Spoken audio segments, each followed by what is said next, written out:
watching Telesur. This is from the south, from Caracas, Venezuela. I'm Carla Gonzalez. Let's begin.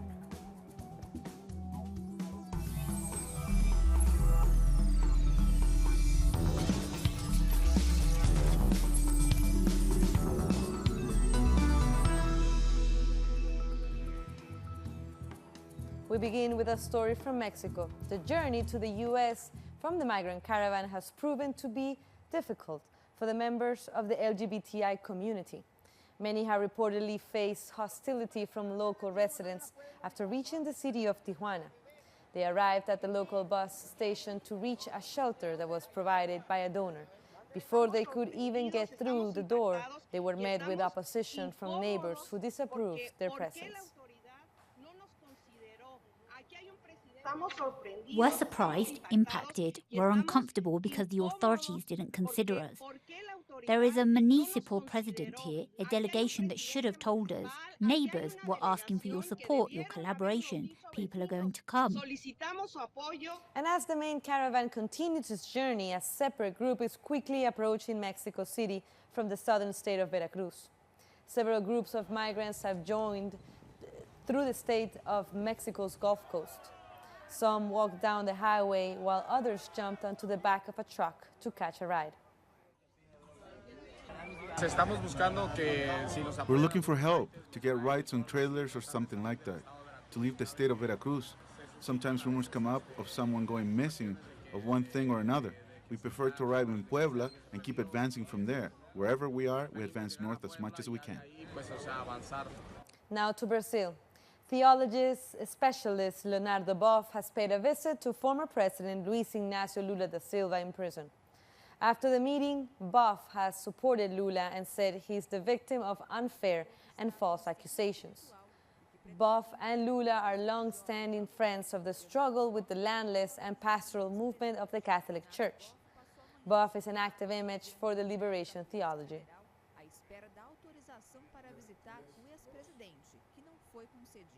So who is Leonardo Boff and what is his relevance in Brazil? Leonardo Boff was born on December 14, 1938 in Concordia in Santa Catarina. He graduated in theology in Rio de Janeiro.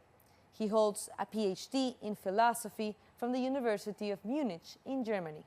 He is an advisor for popular movements and a human rights militant.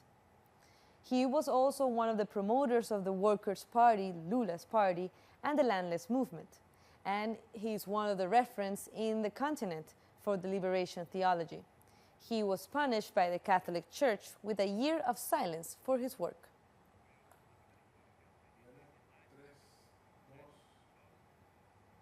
And one of the main proposals of President-elect Jair Bolsonaro is to make it easier for Brazilians to carry weapons. Many experts say this will not stop violence and crime in the country. Most of the victims of violence in Brazil are young Black people from poor families, often living in the favelas of the big cities. Nearly 64,000 people were murdered in 2017. That's an average of 175 homicides per day. 20,000 of the victims are young Black people, and you can see that often this kind of lethal violence is caused by the presence of weapons and by a police force that doesn't prevent but only punishes. During his campaign for October's election, the president-elect Jair Bolsonaro promised to give people freer access to guns, reduce the age of criminal responsibility to 16, and allow the security forces to use more aggressive tactics against the criminals. People do not trust the police because the police already go in and do what they want, and there is no one to answer for it. You cannot complain, and the state is not, in fact, seen to be providing security. We believe this measure will only make the situation worse. We also see it as an economic measure. Bolsonaro has promised this not to provide security for the people, but to benefit the arms industry. Disputes between rival gangs The economic recession and cuts in the budgets for public security have all contributed to the increase in crime. More than 10,000 murders of women, just on gender grounds, are currently being investigated by the police. We had a campaign all this year called Stop Killing Us. Stop killing women indiscriminately. When a woman is killed, there are also children left behind. Almost all women killed this year had small children who are also victims of that violence. It is quite a critical situation, a reality that we have to work to change, and we won't change it with more weapons and more violence. Figures show that more than 5,000 people died last year at the hands of the police. Experts say that an ever higher proportion of violence is a direct consequence of actions that are meant to stop it. Growing violence is a key issue for Brazilians. Also in Brazil, landslides have killed at least 15 people in Rio de Janeiro. After days of heavy rains, a stone fell from a hillside in the district of Piratininga, hitting a group of houses during the night. According to the local fire service, 4 people are still missing. 11 have been rescued so far with the help of rescue dogs. Close to 200 emergency personnel are working in the area with the help of volunteers.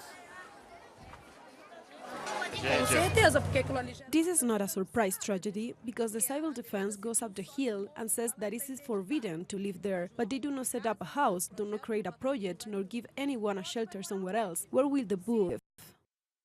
Coming up, we have more stories. Meanwhile, you can follow us on Twitter at Telesur English and my account at Carla G. Telesur. So give us a follow, some retweets and some hearts as well.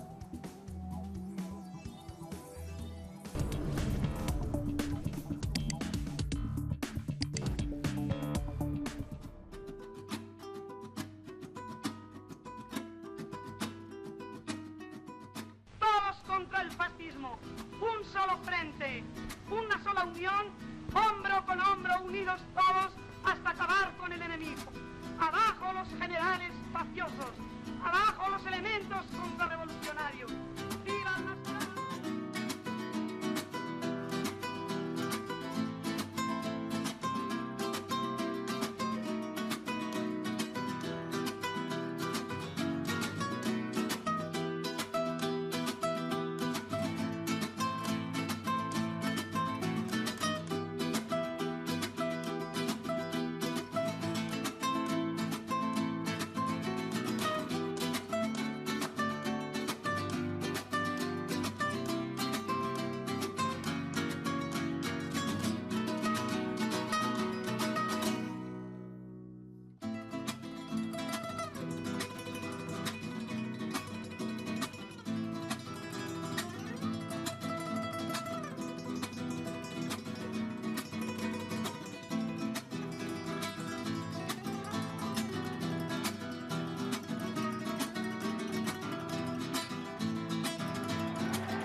Welcome back.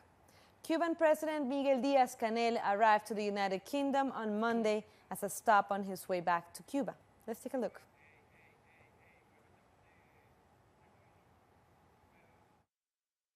The Cuban president's tour started early in the month. Miguel Díaz-Canel visited Russia, the Democratic Republic of Korea, China, Vietnam, and Laos. His tour is particularly timely as the right wing in Latin America is making waves and Cuba's relations with the United States are fraying. This tour has been very balanced. It has upheld its foreign policy objectives and has strengthened ties with countries that are of utmost importance on the international stage and remain friends of the island. Miguel Díaz-Canel was received by the premiers of each country, including Russian President Vladimir Putin, North Korean leader Kim Jong-un, and his Chinese counterpart, Xi Jinping. It's important the new Cuban president form close connections with the highest leaders of these countries. He has to prove that Cuba is not alone and has friends across the world. In every country he visited, he explored opportunities for greater cooperation in business and managed to achieve agreements to this effect. For instance, Russia has agreed to invest in the technological sector of Cuba, and in return there will be investment opportunities for entrepreneurs and the government. These are strategic relations. Trade with Russia reaches nearly $300 million, which doesn't reach the levels of trade with China that surpass $1 billion. But it's still an important source of investment in transportation, in energy production, and in railway infrastructure. Another topic that was discussed in Russia is cooperation in military matters. Díaz-Canel even mentioned the possibility of exporting Cuban products to China, which has the largest market in the world. This tour has proven to the world, and particularly the United States, that Cuba is far from isolated, and despite the 60-year blockade, it's business as usual. That was the trip of Díaz-Canel to several countries in Asia. Now to Mexico. In the last 10 years, around almost 2,000 clandestine graves have been found in Mexico. According to the prosecutor's office, 2,884 bodies were recovered in those graves. After investigations, journalists revealed the dimension of the clandestine graves. According to them, new graves appear every 2 days.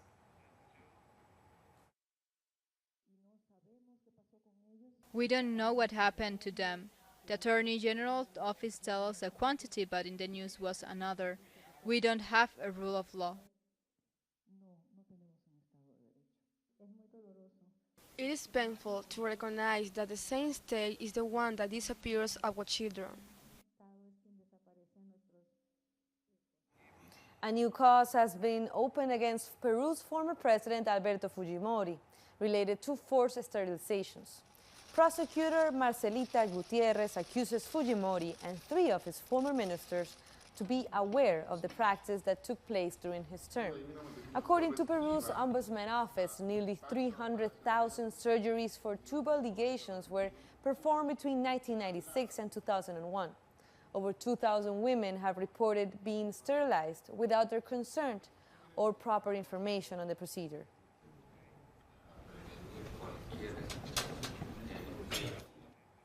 The general strike in Costa Rica against the tax reform by the government of Carlos Alvarado Quesada has entered its 10th week.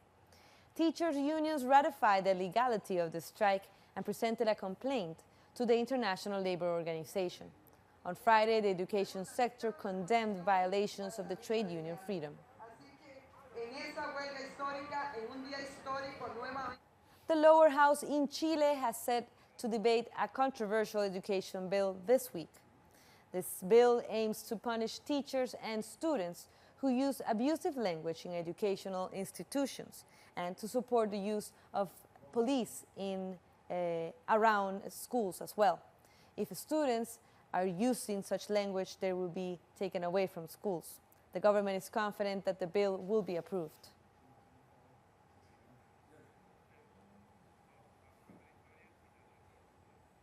An exhibition in Argentina was created to celebrate the country's indigenous communities. Let's learn more. The Museo Nacional del Hombre is helping to preserve the history of indigenous people in Argentina. We want to know what people think about indigenous communities. We ask ourselves many times if there are indigenous people in Argentina, and if so, what were their lives like and what words did they use? For example, we all have eaten chipas, but we don't know where it comes from. We also have the words cancha and vincha that come from the Quechua language and are present in our daily lives.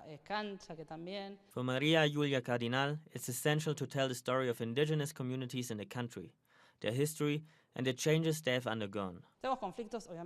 We have land conflicts, lack of education, and limited resources, and those are the obstacles and political fights that organizations are facing. Also, I think representation has to come from different voices. Visitors can learn about the life of indigenous people and their problems they face. We understand their cultures through the artifacts we can obtain. Many artifacts were created only for ceremonial purposes, while others were created out of necessity. This museum illustrates the culture of indigenous by showcasing the way they celebrate to what they consider entertainment. Being a descendant does not automatically make you understand them or the way their culture works. We are all Argentines, and we must all be represented and be part of society. We are all equal, and that's what this museum promotes. With the help of indigenous communities, the museum has gone to great lengths to ensure they are represented. We work with indigenous teachers, and when they come to Buenos Aires, we try to bring them to the museum so they may tell us what they think, how we can improve, what must be added and what must be changed. We highly value their input. For the director of the museum, the importance of the exhibition is in its accessibility. This place showcases who we are, where we come from, and where we are at the moment. We pride ourselves on the beauty, on the diversity of what we are exhibiting. These are our things, they represent our country, even if you don't come from an indigenous background. At times when stigmatizing, persecuting, and criminalizing indigenous people has become commonplace in Argentina, the exhibition is aiming to uphold their legacy and ensure that their legacy never dies. A very important exhibit for the indigenous community. We'll take one last short break, but stay with us. We'll be back after this video.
Enjoy our programming from Monday to Friday, where you'll find the best information on culture, innovation, conservation, human well-being.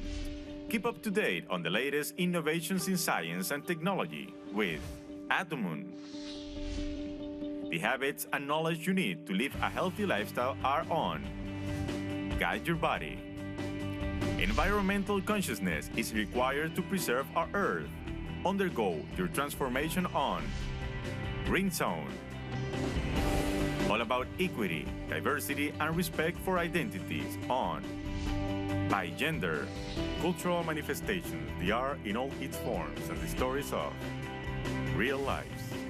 Every day we feature a wide variety of content. Only on Telesur, the news source from Latin America and the Caribbean.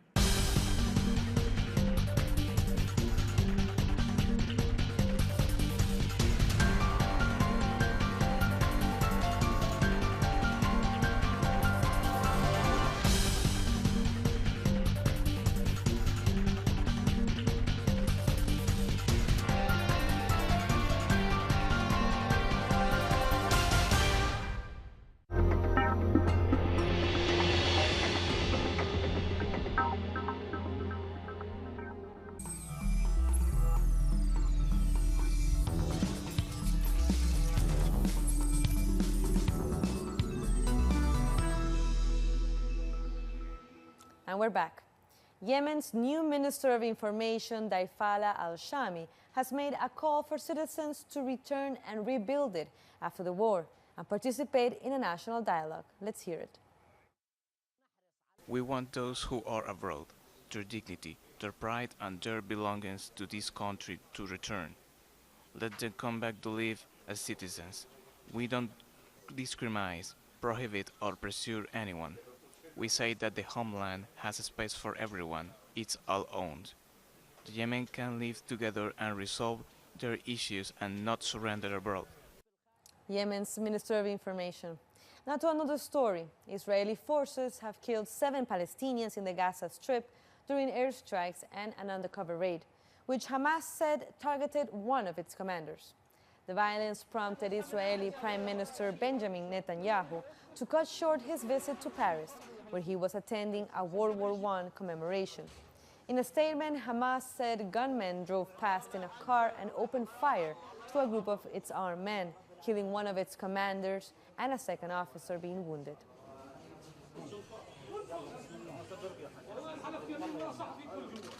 Iran's President Hassan Rouhani has denounced that his country is the victim of an economic war promoted by the United States. Let's hear what he said. We are in an economic warfare situation, confronting a power of intimidation.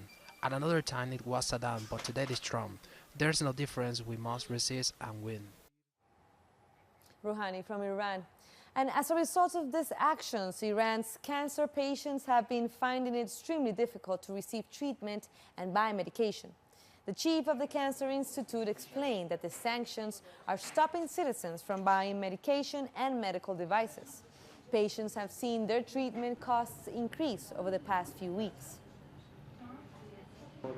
Now, when they impose sanctions on our banks, the money cannot be transferred easily to a foreign country in order to buy medication. These sanctions are non-humanitarian. These health clinics, with these sanctions, are not able to respond to 500,000 patients. The government should increase the health centers, add more funds, and give additional support to a large number of cancer patients. A human rights organization has withdrawn its most prestigious prize from Myanmar's state councillor Aung San Suu Kyi. In a statement, the organization has accused her of perpetuating human rights abuses by not speaking out about violence against the Rohingya Muslim minority. Once seen as a champion in the fight for democracy, Suu Kyi has been stripped of a series of international honors over her actions during this crisis. Meanwhile, thousands of Rohingya Muslims are fleeing refugee camps in Bangladesh in fear of being repatriated to Myanmar. Authorities are reportedly planning to launch the repatriation of Rohingya refugees on Thursday. The president of Palestine, Mahmoud Abbas, has vowed to never allow Gaza to be separated and isolated from the rest of Palestine. In a televised address to the nation, Abbas said unity was the strongest weapon that the people of Palestine have in the face of aggression by forces against the Palestinian statehood. Our national unity is the most precious thing we have, and it is our strongest weapon to face the plans for liquidation and conspiracies that are being waged against our national cause. The attempts to separate Gaza from the homeland will not succeed. Storm Gaja continues to threaten the Bay of Bengal, India. The storm may impact the southern part of the country later this week. Gaja will also bring widespread rain, thunder showers, high winds, and rough seas off Myanmar's coasts.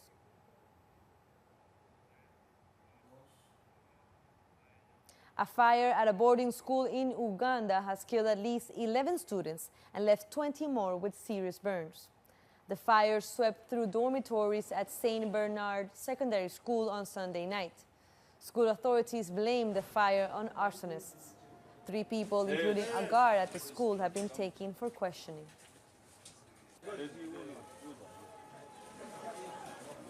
OPEC countries are analyzing the possibility of a new agreement for cuts in oil production. Saudi Arabian Energy Minister Khalid Al-Falih said there is a need to implement new cuts to stabilize the oil market and reduce joint oil production.